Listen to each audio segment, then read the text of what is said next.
What's up, man? How y'all doing? Welcome to another edition of SWAC Talk. Show cover the SWAC Inside Out. I'm your tour guide around the SWAC. See what else coming at you, and we are back with another one of our 12 team season recaps. Today is the Mississippi Valley State Delta Devils. Um, this one it'll be a little interesting. Valley is one of those teams that historically hadn't really had a lot going on, and they they always in a constant state of rebuild. So we're gonna chop it up on Valley a little bit. Y'all make sure y'all subscribe to the channel while y'all here. Like the video, comment, and share your thoughts. Hit the notification bell to be alerted to any videos that I drop. Also, have my SU recap coming with Coach 67 Sports. That's gonna be a live show. So y'all keep it locked on the social to find out when that show is coming at you. Um, Socials are Twitter, Swag Talk 76, Instagram and Facebook are both Swag Talk. I got Swag Smoke coming on Thursday. We're gonna probably have another basketball recap coming at you next Sunday, and we're gonna kind of work into previewing games for the men's season. But right now, we're just doing recaps of the action for the first couple of weeks. And we still have a lot of football coming at you. We got spring practice coming. We got schedules going to be dropping. We got Valley looking for a coach, so the coaching search for Valley, uh, National Signing Day, all of that still coming at you. So we still got a lot of football to cover, got a lot of basketball to cover. So we got a lot going on Swag Talk and Swag Smoke. So y'all keep it locked here. We're gonna go ahead and jump into this one, man, with the Delta Devils. Um, Team had a rough season as per usual. Um, they finished this season with a record of 1-11 on the season, with 1-7 in conference. Went 0-4 at home, 1-7 on the road. Uh, didn't play a neutral site game. I predicted it. Well, before we even get into all of that, one of the things everybody says that Valley is, it's tough to win at Valley. Valley, is a hard place. The coach, hard place to build. It's tough. And that's a fact. But I think one of the things to really put things into perspective on how hard or how bad it is up there is when you look at success bottom line success for teams. 6 wins is like average, for a lot of teams. A lot of teams don't even be happy when they have a 6-win season. Valley last had a 6-win season in 2006. They also had one in 2005. That was those were the best records they had since 2002. They won 5 games in 2012, which I said that season that they won a lot of those games by smoke and mirrors. They just had a really fortunate season. A lot of things went their way. They were able to win 5 games that year. They won 5 games in 2002. They won 4 games in 2021, which was their best mark that they've had in this current 12-team edition of the SWAC. So there's not a everything in between that from 03, well, from '02 to now, everything in between those numbers is 3 wins or less. Mostly 2-1 win seasons. So there's not a lot there. I mean, the last time they started 2-0 in a season was 2005. So they don't even have the benefit of getting off to a good start and then fading late. The way their schedule is always set up, they play a lot of non-conference FCS games to open up the schedule on the road for the most part. Either all 4 on the road or all 3 on the road. 2 out of 3 on the road, 3 out of 4 on the road. However, if it's a 12 or 11 game schedule, typically, those games are always on the road. They might get 1 at home here and there, but this season they opened up with 4 games on the road in non-conference. I predicted Valley to finish 2-10. And I'm gonna run through my predictions compared to how these games actually turned out.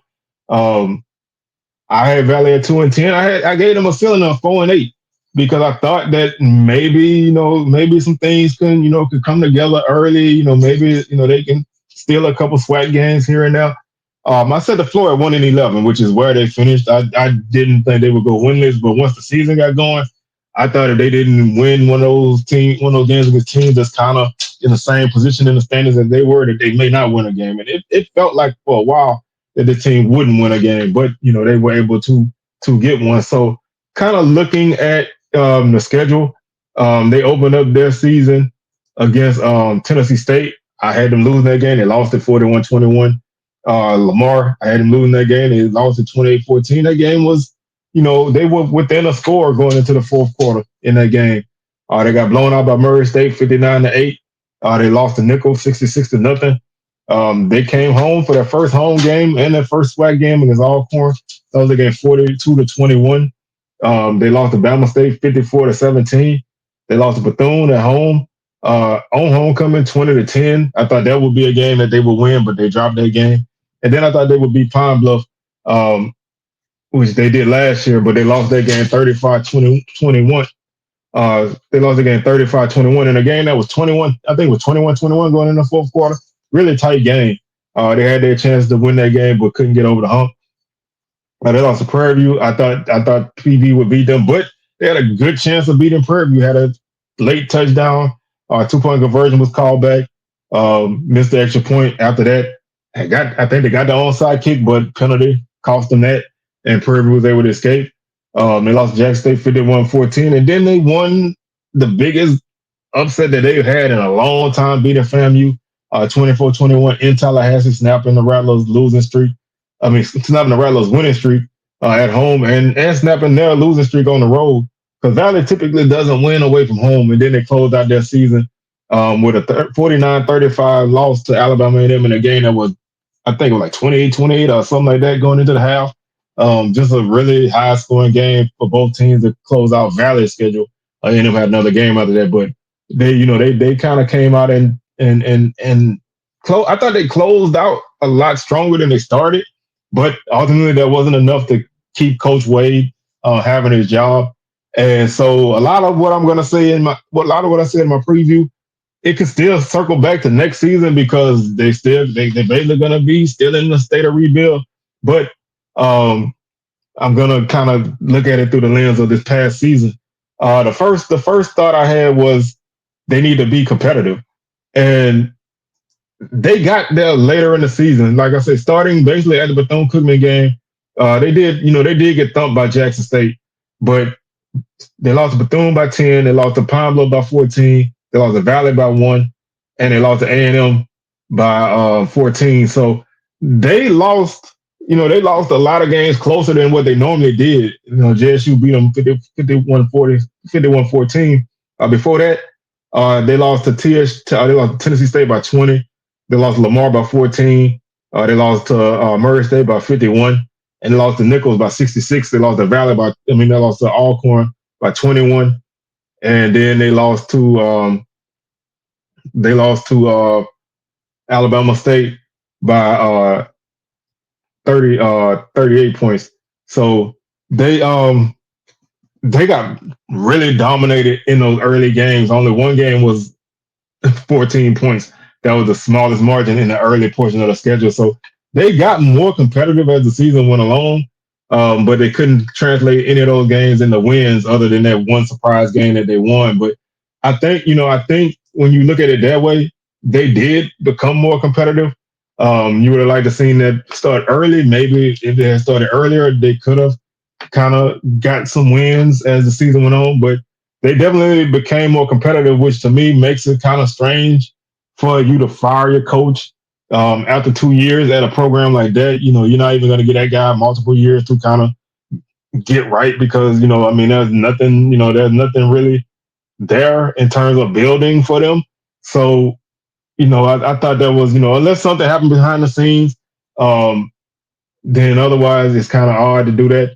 My next thought was building depth, and that's something that's going to continue to be an issue at Valley moving forward for a long time until they can get some stability.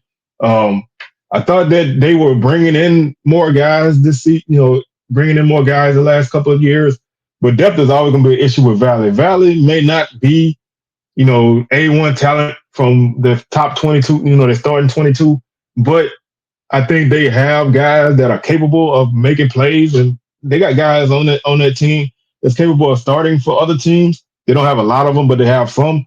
The problem with Valley is once games get into the late quarters, they don't have the numbers to kind of keep up. So if the defense is playing salty early, they're typically going to wear it down, especially if the offense isn't moving the ball, and that's because of depth. They don't, they can't go deep into their bench and bring out quality dudes to contribute.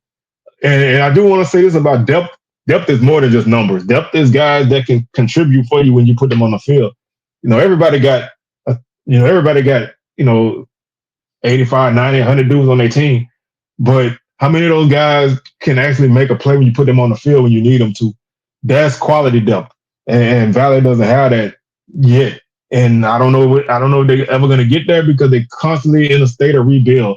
So that one I'm gonna have to check off as a no, because again, they're starting over again. So, a lot of, you're losing guys who were starters. You're probably gonna lose some guys who were, backups. You're not really having any stability to entice guys to come in. But, that's something that you gotta kind of look at in that aspect. Another thing that I looked at was Tajarian Williams. He had a solid freshman season. Um, I was wondering, if he would be able to avoid that sophomore slump, which sometimes that happens to guys. They kind of maybe teams figure them out. Maybe they think they got it more together than they do, and they have a rough second season. Well, last season he was 123 of 199 for 1,197 yards, 6 touchdowns, and 6 interceptions. Completed 61% of his passes. So even though he had some turnover issues, he still had a really solid completion rate. This season, I think this season for a while, maybe it was because of that tough non-conference schedule. I thought this season, especially early, I didn't think he looked that great. He finished this season 132 of 247 at 53%. So his completion rate dropped a pretty big number. 8% is a pretty big drop. He had 11 touchdowns on the season and 13 interceptions. I think interceptions was a big bite for him. Last season he threw 6. This season he threw 13. So he threw 7 more. He threw 5 more touchdowns, but he turned the ball over more. And he finished with 1,703 yards. And a lot of that is because he actually played more games this season as a starter. But they rotated in a couple other guys. Jaden Six came in for a while. He didn't do great. He was 38 or 82 for 429 yards. He had 2 touchdowns and 7 interceptions. So between the two of those guys, they threw 20 interceptions. And that's I don't care what kind of team you have. If you turn the ball over 20 times strictly on interceptions, that's not even taking into account fumbles. You're not gonna win games. And last season, Valley only threw 10 interceptions. So they only threw 8 touchdowns, but they only turned the ball over 10 times on offense through the air. Like I said, this season, they turned the ball over 20 times on interceptions. And that was the most in the conference. Well, it turned over 21 times because Reuben Lee, their third quarterback, he threw an interception. So they had 21 interceptions, which were by far the most in the conference. And, that's never going to get it done for you. But even though I kind of feel like he took a little step back this season, and when you look at what they did in their passing game, they finished 6th in the league in passing offense this season with 198 yards. Like I said, they had 15 touchdowns, 21 interceptions. Last season, they averaged 159 yards per game. So that yardage went up. And a lot of that is because of a guy, because of Nathan Rimbert. He was a tremendous weapon for Valley. Finished first team all conference, caught 70 passes for 1,038 yards, averaged 14 yards per catch, had 4 touchdowns. Carrick Ross was a guy who was counted on to be a big factor, but I think he got injured. He finished with 27 catches for 288 yards on the season and 3 touchdowns. He was well on his way to having a nice 1-2 punch with Rimbert. Jackson Davis had some issues early in the season. but came on pretty strong.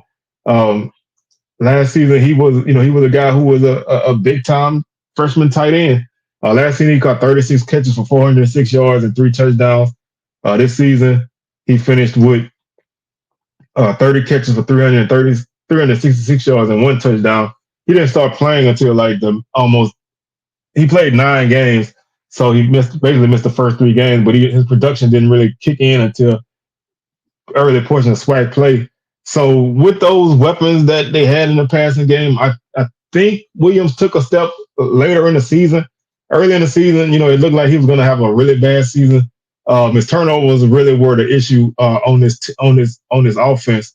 Um, so I thought he grew through the season, which is kind of what you want from a guy. You're gonna have those mistakes, but I think he kind of got better at those mistakes, and those numbers kind of improved. Like when you just look at kind of what they did as a team, um, in terms of their turnovers. Um, let's see if I can find where. Let's see. Okay, they had 1 interception against Tennessee State. They had 2 against Lamar. They had 1 against Murray State. They threw 6 against Nichols. They threw 4 against Alcorn. So they had a stretch. They had a 2 game stretch where they had 10 interceptions thrown. They threw 1 against Bama State. They threw 1 against Bethune, and then they had a 2 game stretch with no interceptions against Pine Bluff and Pine Bluff and Prairie View.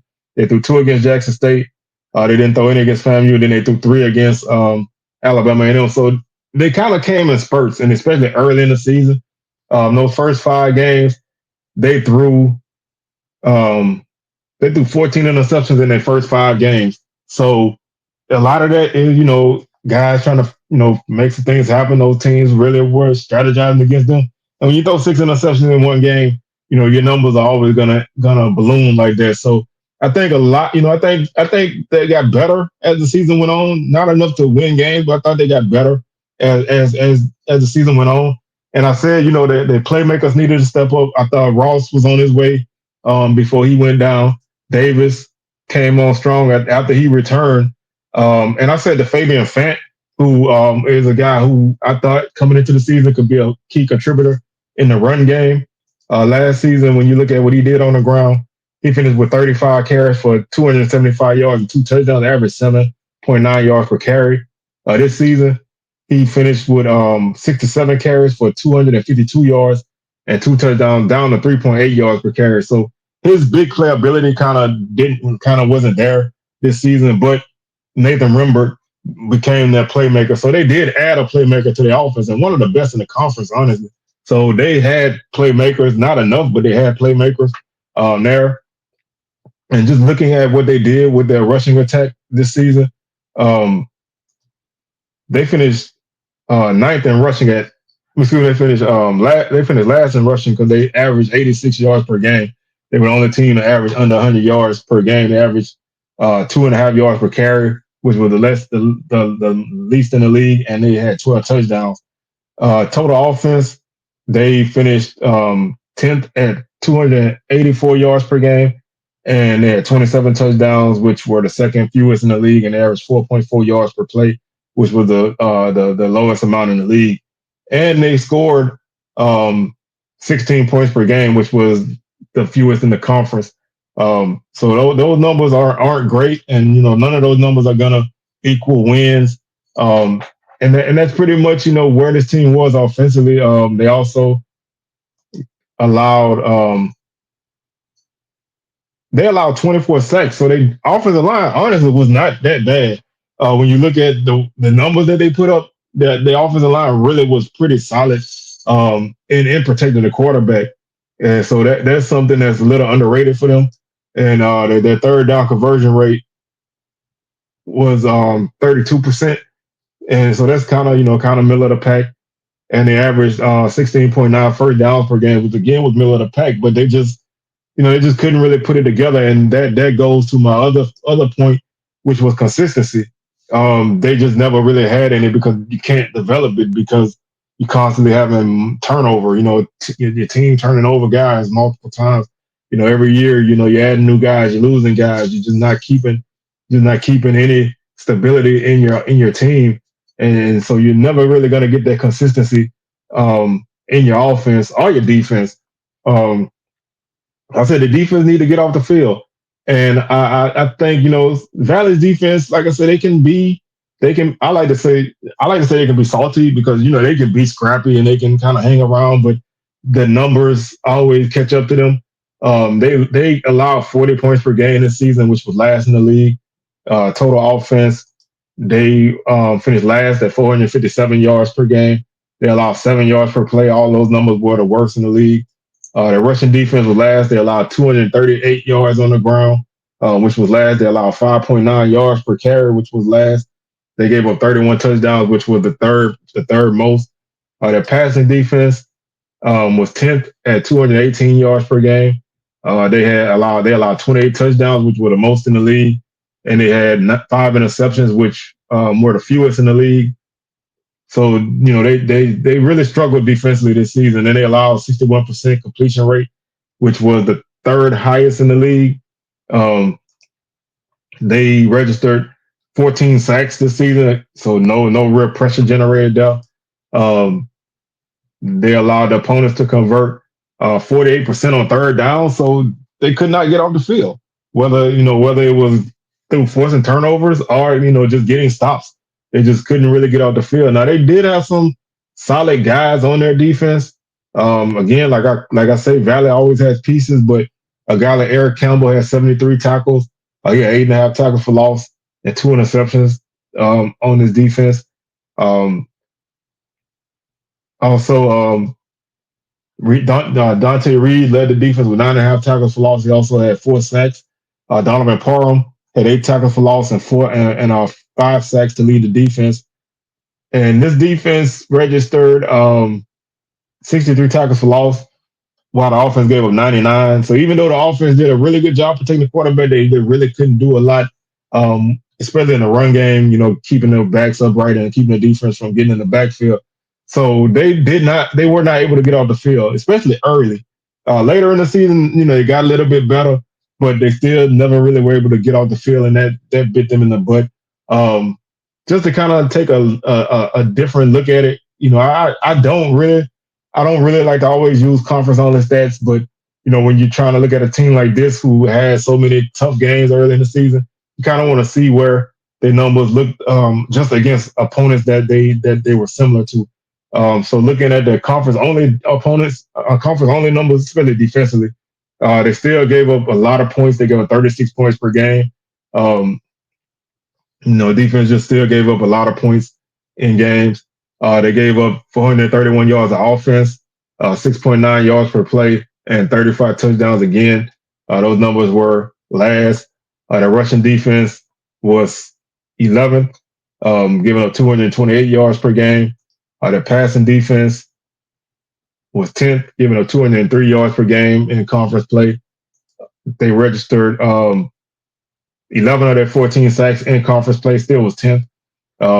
They had 3 interceptions in conference play, which was last. Defensively, they allowed 45% on third down, which was 11th. So they still struggled in conference play, not that big of a difference. So this team still just struggled to get off the field, no matter who they were playing. And that's always going to equal L's. They had a -7 turnover margin last season, and I obviously felt like that needed to improve. This season, they threw 21 interceptions, like I said, and they lost 6 fumbles, so they turned the ball over 27 times. They had 9 fumble recoveries and 5 interceptions, so that's 14. They finished a -12, so they finished worse in the turnover margin than they did last season, and that's never going to be good for you. I said do the little things, and sometimes the little things are just finishing a play, making sure you wrap up, getting that extra yards that you can, just avoiding the costly turnovers and penalties. And they didn't really do that consistently. And that's always going to be a mark of a team that doesn't have a good record. And again, that's going to always be a factor for a team like this, is doing the little things. Staying out of your own way. Not hurting yourself with penalties. being able to convert third downs and drive the ball, which they were decent on third down at 32%. But when you look at what this team did in penalties, they weren't that penalized. So they compared to what a lot of teams were, they only had 48 yards per game in penalties. They had 69 penalties on the season, which is the fewest in the league. So they in that aspect of avoiding those self-inflicted things, penalties, I thought they did a good job with their turnovers though. Those are little things to take care of. They turn the ball over too much. They didn't finish off drives. They just didn't make things happen consistently enough to pick up those wins. Even in those games they lost, penalties weren't really a big issue for the team, but they lost the game because of penalties. They lost the Prairie View game because they had a 2-point conversion that they converted, called back for a penalty, and they missed the extra point. They got the onside kick, had a penalty.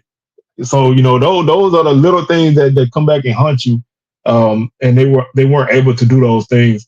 Um, my next thought was to maintain momentum from the off season. They were really active on the recruiting trail. They were bringing in some guys. They got the buzz from a new logo, a new field, new scoreboard. All of that. That doesn't win games, but for a team like this, that kind of energy can at least start the snowball rolling. And it just, the snowball rolled down the hill till the season started, and then it hit a plateau, and it didn't roll much anymore after that. So they couldn't really maintain the momentum, just like last season. I thought last season they came into the season with a lot of momentum because of the recruiting and the energy and everything, but they couldn't take it and put it on the field, and that's still gonna be an issue moving forward. And getting a new coach is definitely gonna reset that bar. So they're just gonna always struggle. My last thought was special teams, and for a team like this, you want to be solid in those aspects, especially in the return game. You're not gonna really move the ball that much against a team, so you need to get that hidden yardage here and there.